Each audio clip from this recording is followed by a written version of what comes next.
नमस्कार दोस्तों, कैसे हैं आप सभी? आप सभी का स्वागत है आपके अपने चैनल राजीव कॉम्पिटिटिव क्लासेस में। दोस्तों, आप सभी के लिए इम्पोर्टेंट वीडियो आज का रहने वाला है। वीडियो को आप लोग एंड तक देखिएगा।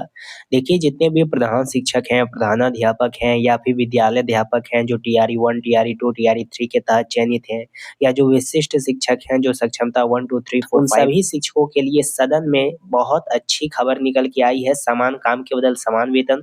जैसा कि आप लोगों को पता है लगातार सदन में बहस छिड़ा हुआ है पे कमीशन को लेकर, पे मैट्रिक्स लेवल को लेकर काफ़ी सारा बहस शिक्षा मंत्री के बीच में, एमएलए, एमएलसी के बीच में हुआ है।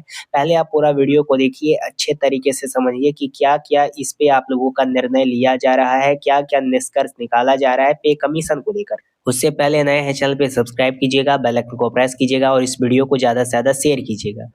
एक तो जो नियोजित है और विशिष्ट शिक्षक के रूप में एग्जामिनेशन नहीं देने के कारण वो अभी है। दूसरा है कि जो विशिष्ट शिक्षक हैं और तीसरा जो है बीपीएससी शिक्षक हैं। और इस तीनों में एक ही विद्यालय में किसी शिक्षक को मकान किराया भत्ता जो है शहरी एचआरए मिलता है और किसी को नहीं मिलता है। और दोनों और दूसरी बात है कि उसके अंदर में भी जो है डिफरेंस किया हुआ है।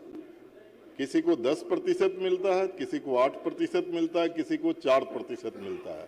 तो मेरा माननीय मंत्री जी से सप्लीमेंट्री है कि क्या आप सभी शिक्षकों को शहरी क्षेत्र में जो रहते हैं तो उनके रहने के लिए जो एचआरए देते हैं उसमें समान रूप से जो है आप कोई निर्णय लेकर के आप 10% अगर देते हैं तो सबके लिए क्या 10% आप करना चाहते हैं कि नहीं, ये मेरा।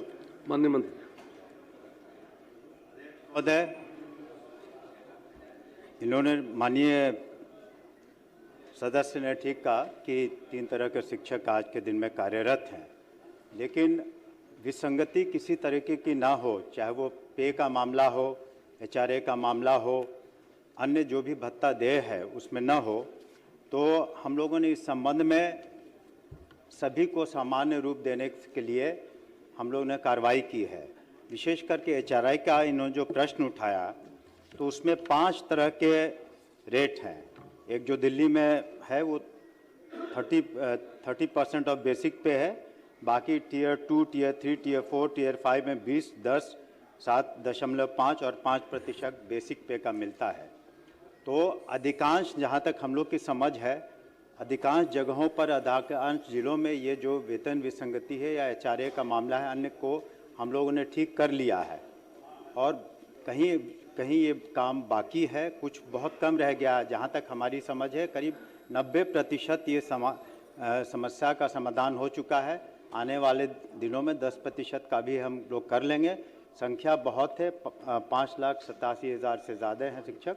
तो कहीं कहीं पर कैलकुलेशन में और ख़ास करके विशिष्ट शिक्षकों का बहुत सारे कागजात में भी कई बार कमी पाई जाती है, लेकिन इसके और हम लोग इसमें विभागीय पत्र भी दे चुके हैं और हर मंगलवार को इसकी समीक्षा भी की जाती है ताकि इस तरह की बात उत्पन्न नहीं हो। धन्यवाद। श्री राहुल कुमार, आ गई बात, सब बात आ गई। अब राहुल कुमार जी खड़े हुए, आगे हम बढ़ेंगे। अब बैठ जाइए प्लीज। आपका स्पष्ट हो गया, जवाब स्पष्ट हो गया।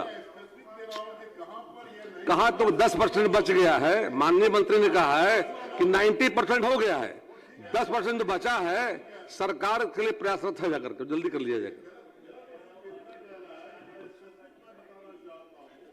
मुक्तिपुर के संदर्भ में, चूंकि मैं वहां से आता हूं, शिक्षक वहां मिलते हैं। नरहन पंचायत के मध्य विद्यालय नरहन, उत्क्रमित कन्या मध्य विद्यालय नरहन, प्राथमिक विद्यालय नरहन, नवसृजित प्राथमिक विद्यालय नरहन, नवसृजित प्राथमिक विद्यालय कापन, माधोपुर वार्ड नंबर 6, उत्क्रमित माध्यमिक विद्यालय भरपुरा। आप लिख के दे दीजिए, पूरा कुछ नहीं। समस्तीपुर जिला के अंदर जो है, ठीक है, आप लिख के दे दीजिए। सवाल है सर, वो पेंडिंग पड़ा हुआ है, वो आपके वहां पर डीओ के स्तर पर ये पड़ा हुआ। और इसके साथ ही कई बार हाई कोर्ट के भी कई वेतन विसंगति का मामला जो है वो समस्तीपुर डीओ के पास में पड़ा हुआ है, उसको अविलंब माननीय मंत्री श्री राहुल कुमार जी सर। जवाब मिला है ना?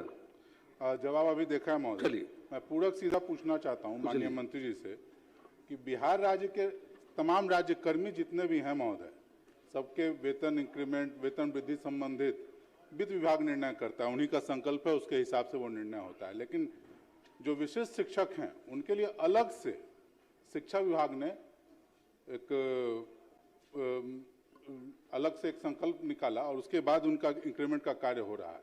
तो मैं माननीय मंत्री से सीधा पूछना चाहता हूं कि बाकी राज्य कर्मियों के तरह ही उनके भी जो वेतन वृद्धि है जो 1 जुलाई और 1 जनवरी को होता है उसके अनुरूप करना चाहते हैं? माननीय मंत्री है उसमें जब भी नियमावली बनती है या वेतन निर्धारण का मामला या वित्तीय कोई भी मामले होते हैं तो उसका निश्चित रूप से फाइनेंस डिपार्टमेंट पर उसकी सहमति ली जाती है।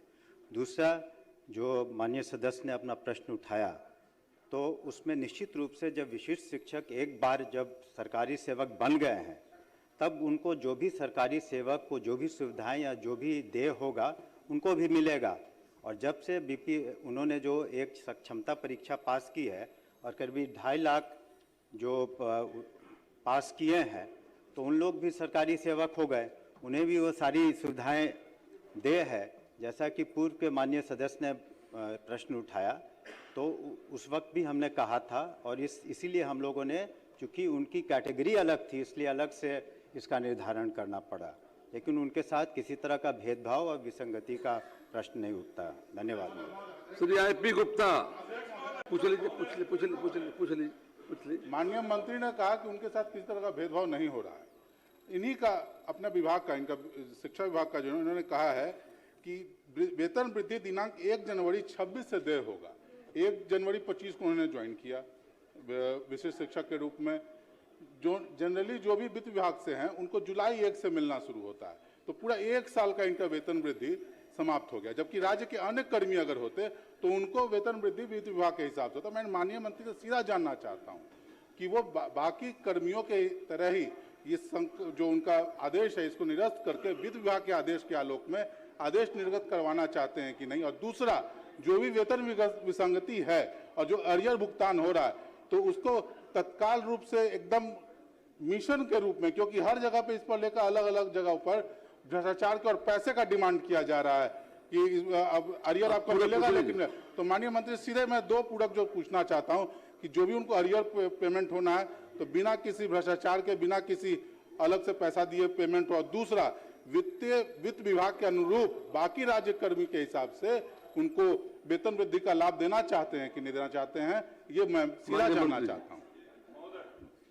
माननीय अध्यक्ष महोदय, जहाँ तक प्रश्न है एरियर्स का, तो वो डीबीटी के माध्यम से, चूंकि सरकारी सेवक हैं, HRMS पोर्टल पर ह्यूमन रिसोर्सेज मैनेजमेंट सिस्टम है जिसके तहत जो भी वो सॉफ्टवेयर है जिसमें पूरे बिहार के सरकारी सेवकों को दिया जाता है, तो किसी को कोई चेक या अलग से कैश नहीं दिया जाता। इसलिए भ्रष्टाचार का अगर कोई मामला है वैसे हमारी नज़र में नहीं है तो वो डायरेक्ट डीबीटी के माध्यम से HRMS पोर्टल के थ्रू उन्हें दिया जाता है। तो एरियर्स कैलकुलेट करके सीधे उनको पेमेंट होता है।